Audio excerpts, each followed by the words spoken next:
New news from Les Indemodables. So it just got announced that they're going to have 100 ml of Vanille Havane. I That's their most popular fragrance. So, and I guess people probably buy that one a lot, and so maybe that's the only fragrance they buy. So they're probably thinking like, hey, let's try to sell the 100 ml, make a little more money. Or they're just giving fans what they want and bringing 100 ml of their most popular fragrance. So that's cool. I prefer 50 ml, but I know a lot of people like 100 mls. We'll see if they release other bottles in 100 ml. I don't see why not as the brand grows in popularity. Another announcement is they are doing 40% oil concentration, alcohol free, of Rose de Jamal and Orange Sirocco. They already have a Vanille Havane extrait. I think it's 10 ml. The new ones, I'm pretty sure, 10 ml. So that's cool. Rose de Jamal extrait would be nice. They are really expensive, and I feel like Rose de Jamal is already perfected in the format it is in already. And I wonder how they would do an extrait because Rose is a restricted oil by IFRA, I believe. And I think they might have maxed out the amount you're allowed to have in a fragrance. I thought it was like 4 or 5, 6% or something like that. And I think Rose de Jamal has 5.5% in the concentration. I mean, maybe I'm wrong. I don't know. But I feel like Rose is somewhat restricted. So how are they going to do that? Are they going to include the same amount of Rose in the concentrate? I mean, it's 40%. So are they going to, add more cedar, lavender, mint, or a synthetic rose? I don't know. I'm interested to see how they make that one.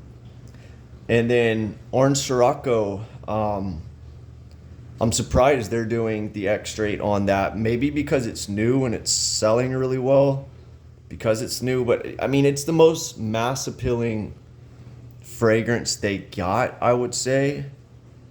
Even more so, I would say, than Vanille Havane. I feel like Vanille Havane's kind of a niche lover's fragrance. If you're just into designers, the tobacco might throw you off.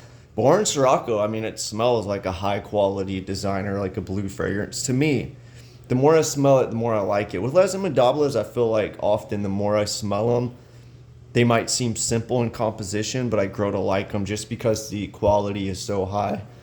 I have learned that a lot of their fragrances, they kind of lean minimal to me. There's not a lot of complexity in them. They just focus on the high quality ingredients, which is cool. Their two of their newest ones, Orange Sirocco and the Patchouli Noisette, they have these high quality ingredients, but like Orange Sirocco, it has this ambroxan in it, and Patchouli Noisette has this amberwood.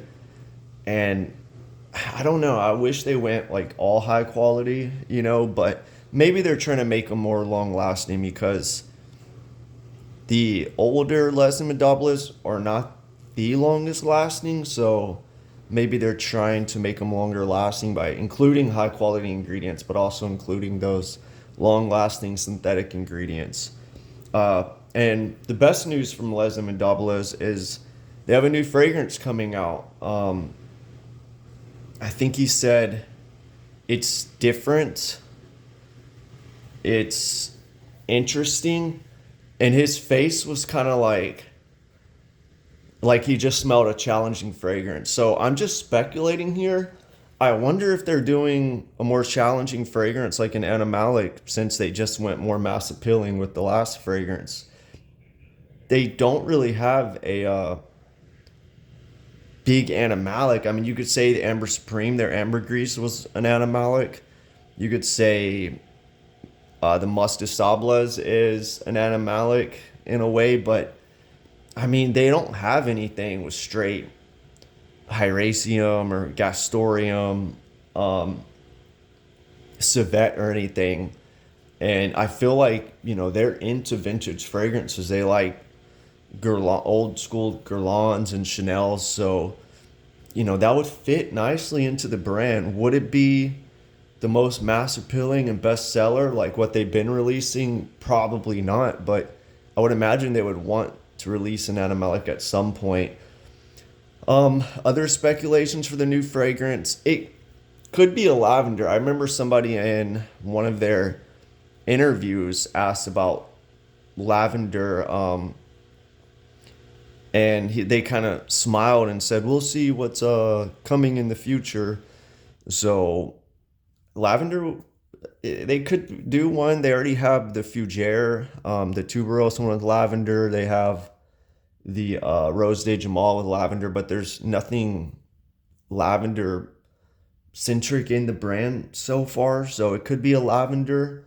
There's so many florals. I wouldn't mind a good floral, something crazy like Blue Lotus or Champaca, like the artisanal brands do. That would be really nice if they did one of those. I would like an angelic fragrance like French Lover. I think that would be really good. Or any kind of green fragrance. They don't have a super green that I can think of. That would be nice.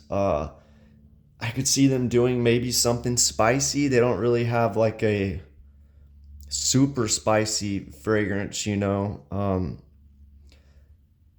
but yeah, those are the things that I think it's gonna be even a lavender based, uh, or an animalic probably.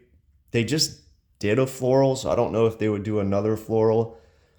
But it is spring coming up, so it may be something green. But we'll see. If anybody has information on the new fragrance, or if you're speculating anything, or what would you like to see, let me know. That's cool. 100 ml bottles are coming out. Two new extracts are coming out, and a new fragrance coming out. So, yeah, we'll see what's in store for the brand coming up.